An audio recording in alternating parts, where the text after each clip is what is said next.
magaalada Baydhabo ee xarunta gobolka Baayo waliba la ka daafuray mashruuca horumarinta deegaanka iyo waliba dhaqaale oo la dhigay waliba mashruuca si rasmi ah daafuray wasiirka wasaaradda qorsheynta dowlad goboleedka Koonfur Galbeed ee Soomaaliya mashruucan oo la ka fadahay inta la horumariyo ganacsatada yaryar iyo waliba si kor looga qaado lahaay horumarinta iyo waliba dhaqaale guud ee Koonfur Galbeed ee Soomaaliya ayaa waliba u qayb galay furitaanka mashruuca wasiirka agaasimayaal iyo waliba guddiga ganacsiga Koonfur Galbeed ee Soomaaliya waliba mashruucan wadawana taabageliyahay hay'adda Adam Smooth International waliba si rasmi ah furay wasiirka wasaaradda qorsheynta dowlad goboleedka Koonfur Galbeed ee Soomaaliya Mudane Axmed Midowne Nuunow waxaan idinka mahadcelinayaa ka soo qaybgalkiina oo aad ka soo qayb gasheen maanta barnaamijka oo loo yaqaan ILED daafurkiisa waa mashruuca deegaanka iyo dhaqaalaha loo dhan yahay marka luqadda qalaad lagu yiraahdo inclusive local economic development waa barnaamij oo European Unionka oo maalgelinayo oo laga fulin doono Soomaali oo idil Soomaaliya waxay u qaybiyaan afar qaybood annaga ahaan waxaan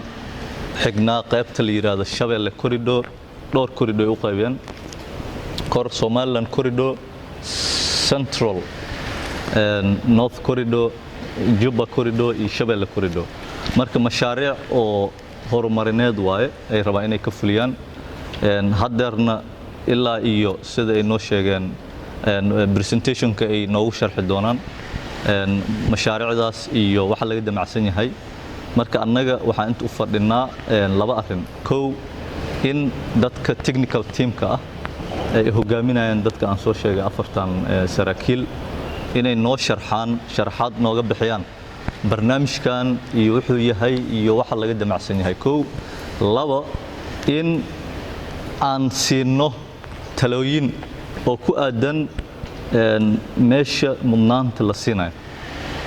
oo prioritieskana noo annaga Koonfur Galbeed ahaan si hadhow maadaama ay ugu yeereen mashruuca deegaanka iyo dhaqaalaha loo wada dhan yahay inclusive way macnaheedu ma ahan waxay dusha noo keeneen maaha waxay rabaan inayna dhageystaan lagu saleeyo mashaariicdaas baahida gaarka noo ah hadaan nahay Koonfur Galbeed maxaa loo baahan in wax laga qabto marka aniga shakhsiyan wasiir ahaan iyo shakhsi ahaan mar walba waxaan dhiirigeliyaa aan taageersanahay haddii mashaariic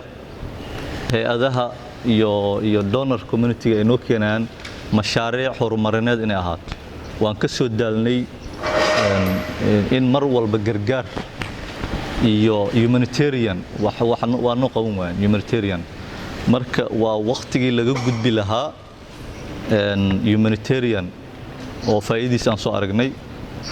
oo loo gudbi lahaa in la horumariyo dhaqaalaha haddii taas ay noo suura gasho waxaan aaminsanahay inaan ka gudbi doono baahidan jeedo aanan dhammaanaynin marka idinka ayaa linka fadhiyaa meelaha priority-ga ka xukuumad ahaan DG-yadii waa fadhiyaan wasiiradii waa joogaan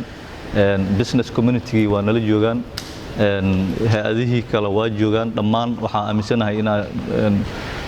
dad ka soo jeeda Koonfur Galbeed oo yaqaano baahida noo gaarka ah Koonfur Galbeed ahaan inaan nahay markii aan iskaashano talooyin wax ku ool ay ka soo bixi doonaan barnaamijkan maanta hadalku ma dheeraanay wasiiradii noo joogo howlwadeenadii kale waa noo joogaan Axmed Ibrahim Bule telefishinka raadiyo Koonfur Galbeed ee Soomaaliya Baydhabo Janaay